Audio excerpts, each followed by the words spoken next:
You have stood in a stairwell and clapped your hands, and for a moment the sound that came back was not the sound you made. It was sharper, longer, pitched in a way that seemed to belong to the architecture rather than to you. You may not have had the vocabulary for what happened, but your body recognized it. The air between those walls had answered, and it answered at a frequency that was its own. This is not metaphor. It is not poetic license applied loosely to a physical event. It is one of the most precisely described phenomena in acoustics, and it governs more of the built and natural world than most people ever suspect. The air enclosed or bounded by surfaces has preferred frequencies at which it vibrates most readily, frequencies determined not by the sound source, but by the geometry of the space. Change the distance between the walls, and the frequency changes. Change the temperature of the air, and the frequency shifts, because the speed of sound shifts. The space itself has a voice, and that voice is mathematical. The physics is rooted in something deceptively simple. Sound is a pressure wave, a disturbance that moves through air as regions of compression and rarefaction. When a wave encounters a hard surface, it reflects. When two parallel surfaces face each other, a sound wave can bounce between them repeatedly. At most frequencies, the reflected waves interfere with one another in complicated and largely canceling patterns. But at certain specific frequencies, the reflected waves reinforce each other. The distance between the walls becomes an exact multiple of half the wavelength, and the result is a standing wave, a pattern of vibration that appears to stay in place rather than travel. The air at certain points moves vigorously back and forth, while the air at other points remains nearly still. The wall separation has selected, from the infinite continuum of possible frequencies, the ones it will amplify. This is resonance, not the dramatic, destructive resonance of popular imagination, where bridges collapse and wineglasses shatter, but the quiet, structural resonance that exists in every room, every corridor, every gap between buildings, every vehicle interior, every concert hall, and every cathedral. It is always present. It is rarely silent, and human beings interact with it constantly, even when they have no formal understanding of why a particular room sounds the way it does. The fundamental resonant frequency of the air between two parallel walls can be calculated with a formula that a secondary school student could follow. Take the speed of sound in air, which at room temperature is roughly 343 meters per SE cond, and divide it by twice the distance between the walls. If the walls are 5 meters apart, the fundamental frequency is approximately 34.3 hertz. That is near the bottom of human hearing, a deep hum that most people would feel as much as hear, a pressure in the chest, or a subtle vibration in the floor. Double the room's width to 10 meters, and the fundamental drops to about 17 hertz, below the threshold of conscious hearing for most people, but still capable of producing physical sensation, unease, or the vague feeling that something in the room is not quite settled. This is where the phenomenon crosses from physics into human experience, in ways that are rarely discussed honestly. Infrasound, sound below approximately 20 hertz, has been studied for decades, and its effects on the human body are real, but often overstated in popular accounts. At sufficient intensity, infrasound can cause discomfort, a sense of pressure, mild nausea, or anxiety. At extreme levels, produced by industrial equipment, severe weather, volcanic eruptions, or certain experimental apparatus, it can blur vision by vibrating the eyeballs at their own resonant frequency. Reports of haunted buildings have, in several documented cases, been traced not to the supernatural, but to infrasound generated by mechanical systems, wind patterns, or structural resonances that coincided with frequencies capable of producing unease in occupants. One of the more carefully reported examples came from Vic Tandy, an engineering researcher at Coventry University in the late 1990s.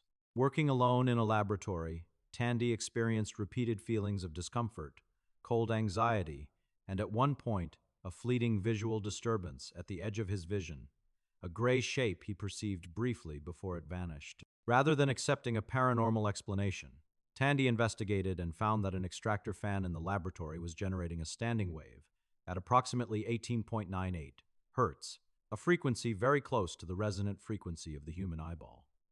When the fan was modified, the experiences stopped. His findings, published in the Journal of the Society for Psychical Research, did not debunk every ghost story ever told, but they did demonstrate that certain architectural and mechanical conditions can produce sensory effects powerful enough to be mistaken for something otherworldly. The broader point is not that resonance explains hauntings. It is that the air inside enclosed spaces is not passive. It is not simply the absence of material between walls. It is a medium with physical properties, and those properties interact with boundaries to create conditions that human bodies can detect even when human minds cannot identify the cause. Most people have never heard the word eigenfrequency applied to a room, but they have felt the difference between a space that sounds alive and one that sounds dead, between a bathroom where singing feels rewarding and a carpeted closet where the voice seems to vanish into fabric. The bathroom effect is particularly instructive because it is universal and domestic. Bathrooms tend to be small rooms with hard, reflective surfaces, tile, porcelain, glass, and sometimes concrete or stone beneath the finished materials. These surfaces reflect sound efficiently, and the small dimensions push the resonant frequencies up into the range where the human voice operates. A person singing in the shower is not simply hearing their own voice more loudly. They are hearing it selectively amplified at frequencies that match the room's resonant modes. The voice sounds richer, fuller, more supported, because the room is reinforcing certain harmonics. The singer has not become more talented. The geometry has become more cooperative. Professional acoustics depends heavily on understanding and controlling this cooperation. Concert halls are among the most carefully tuned large structures in the world, and their design is an exercise in managing resonance at every scale. The goal is not to eliminate resonance, but to distribute it, to ensure that no single frequency dominates, that reflections arrive at the listener's ear in a sequence that creates a sense of spaciousness and warmth without smearing the clarity of individual instruments. The best halls achieve a reverberation time, the duration it takes for sound to decay by 60 decibels after the source stops, that matches the expectations of the music they were built to serve.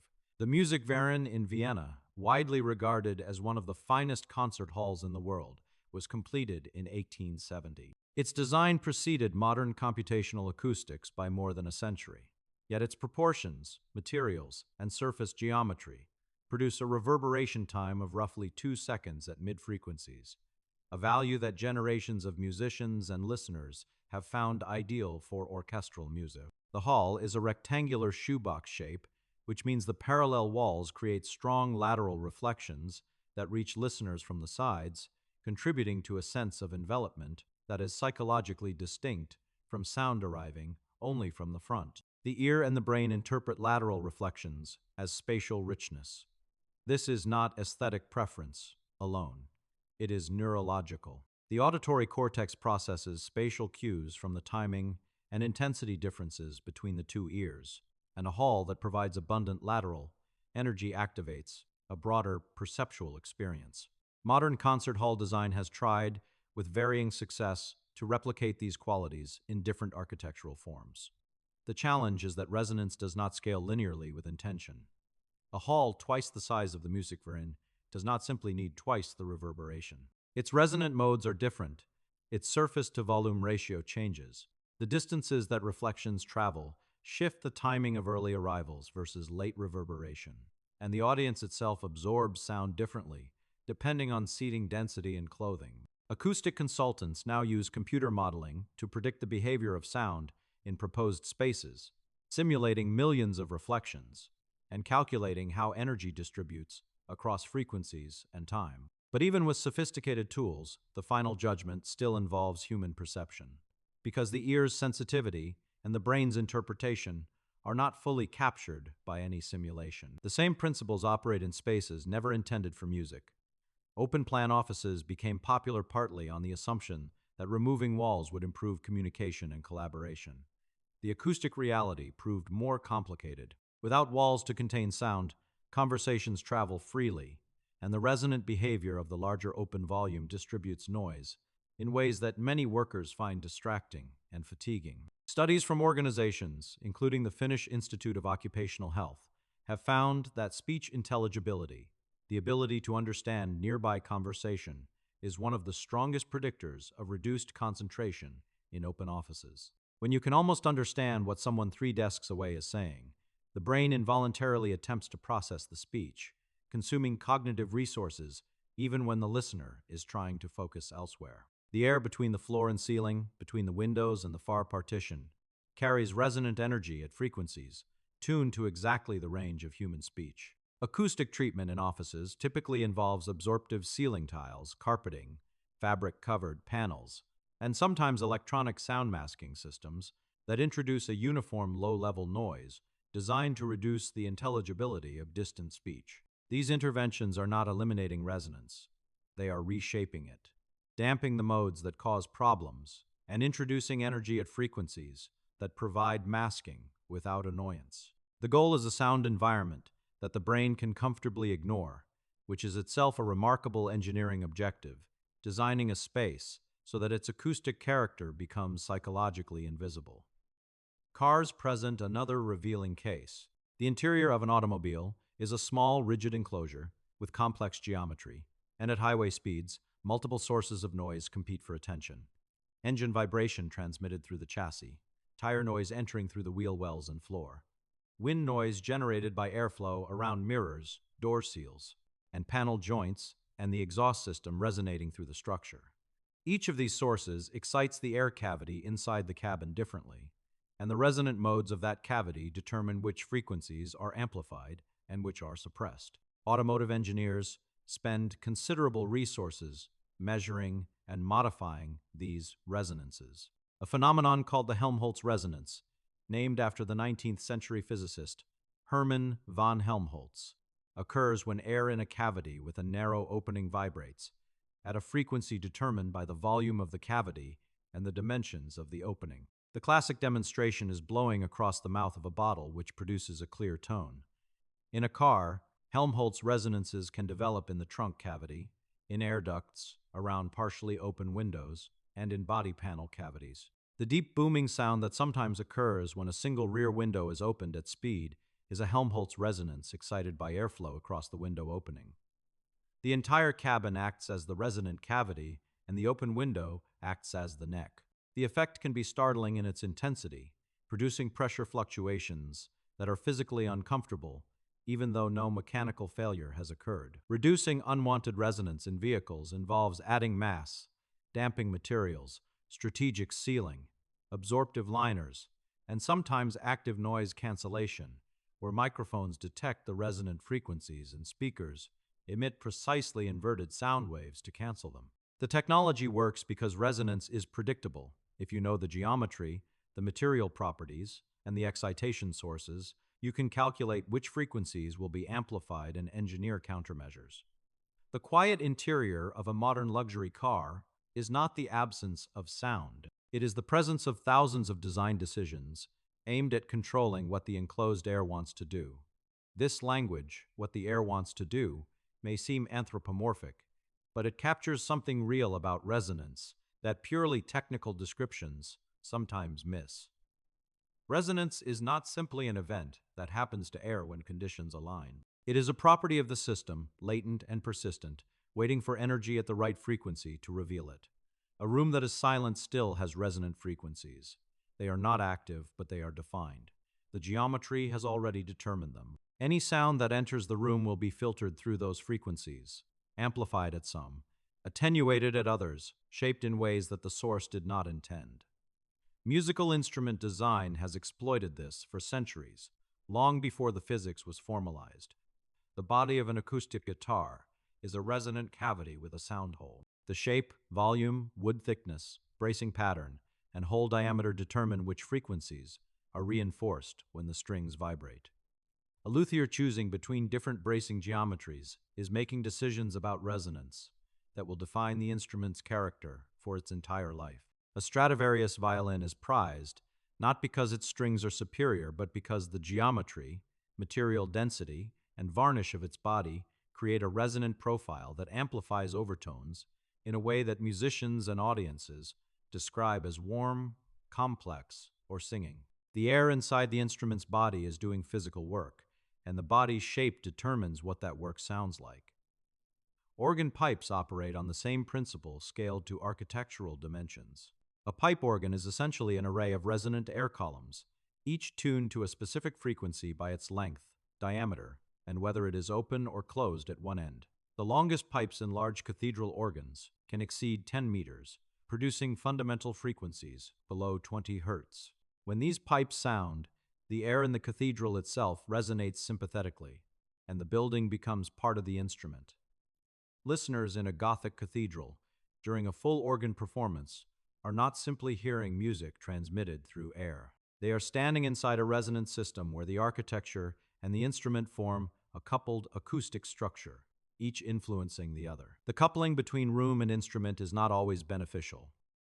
Recording studios are designed to minimize room resonance, precisely so that microphones capture the sound of the instrument rather than the sound of the space. Acoustic treatment in recording environments aims for a flat frequency response, meaning that no frequency is significantly amplified or attenuated by the room. This requires addressing every resonant mode, which in a rectangular room means dealing with axial modes between each pair of parallel surfaces, tangential modes involving 4 surfaces, and oblique modes involving all 6. The lower the frequency, the longer the wavelength, and the more difficult it becomes to absorb or diffuse the energy. Bass traps, large absorptive structures placed in corners where resonant energy concentrates, are standard in professional studios because the lowest room modes are often the most problematic, creating uneven bass response that misleads engineers during mixing. The consequences extend beyond music and architecture. Resonance in air cavities can become a safety concern in aerospace engineering. The payload fairings of rockets, the protective nose cones that shield satellites during launch, enclose a volume of air that is subject to extreme acoustic excitation during liftoff. Rocket engines produce enormous broadband noise, and the air inside the fairing resonates at frequencies determined by its internal dimensions. If those frequencies coincide with the natural frequencies of the payload structure, the satellite or instrument inside can experience damaging vibrations. Engineers analyze these resonant interactions in advance and sometimes introduce acoustic blankets, venting strategies, or structural modifications to ensure that the payload survives the acoustic environment of launch.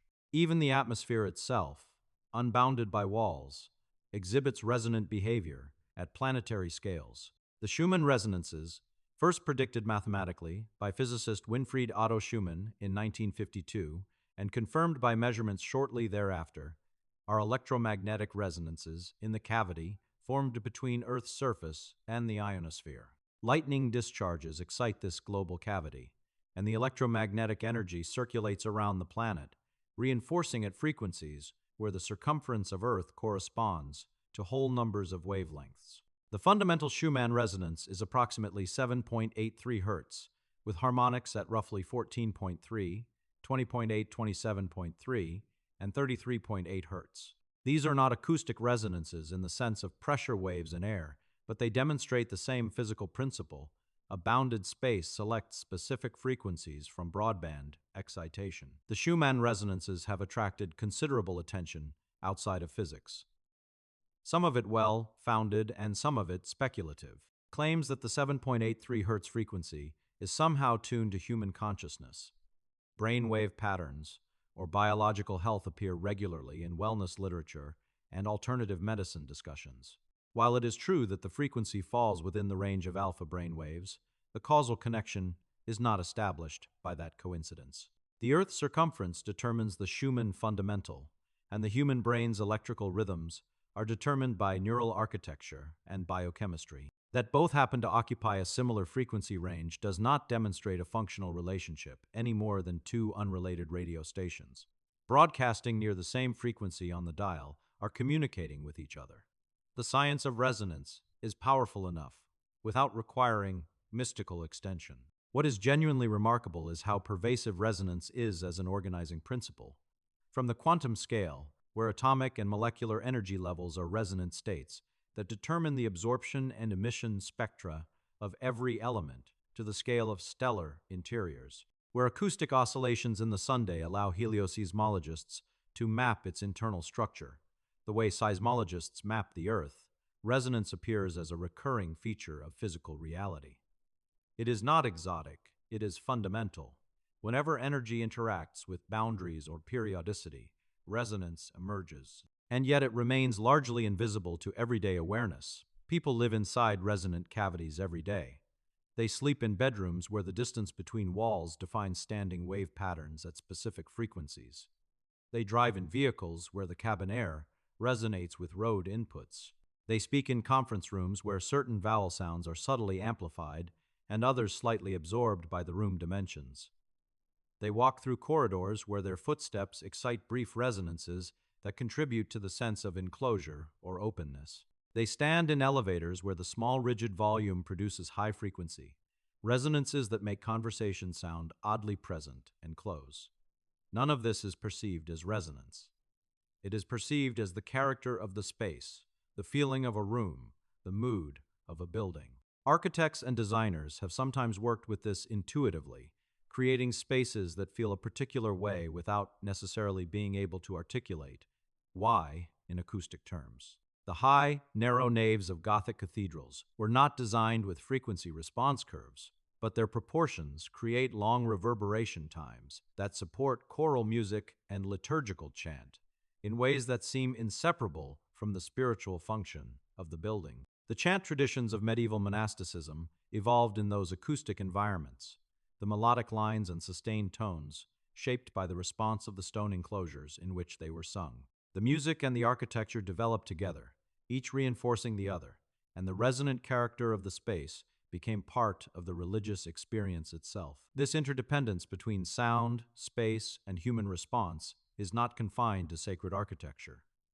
Ordinary domestic rooms shape the way families communicate. A kitchen with hard countertops, tile floors, and plaster walls has a brighter, more reflective sound profile than a living room with upholstered furniture, curtains, and carpet. People unconsciously adjust their vocal effort and speaking style in different rooms, raising their voices in reverberant spaces and softening them in absorptive ones.